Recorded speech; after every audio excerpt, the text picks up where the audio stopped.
speaking of putting on a robe and going for a dance, we all remember with second-hand embarrassment Prime Minister Anthony Albanese dancing at the Pacific Islands Forum in November.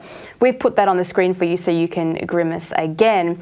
Well, all the fake crying that the Pacific Islands did regarding the Australian taxpayer perch and wanting to stop the rising tides of climate, Australians are continuing to suffer under their own financial crisis. And yet our governments are adding to our taxes, our banks are pushing up interest rates, and our money isn't going anywhere near Australian infrastructure or struggling Australian families.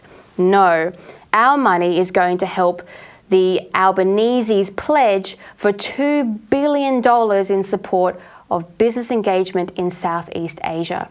He made the announcement at the Asian Australian Special Summit in Melbourne, and included in this money is going to be the appointment of 10 business champions who, despite being self-declared champions, had to be appointed to encourage commercial links between Australia and Asia. And tucked away quietly at the bottom of the list is Albanese's promise to improve visa access for Asia into Australia. Now he says, and I quote, "When our region prospers, Australia prospers."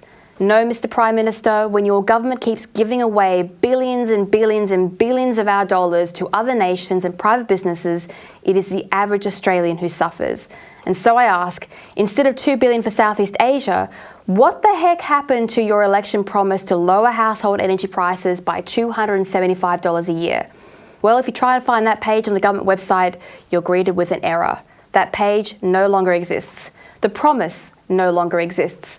Indeed, Albanese has shifted from deflecting to outright denying that he ever made the promise regarding our power, instead blaming our prices on Ukraine. As I said, what the heck is going on with this government?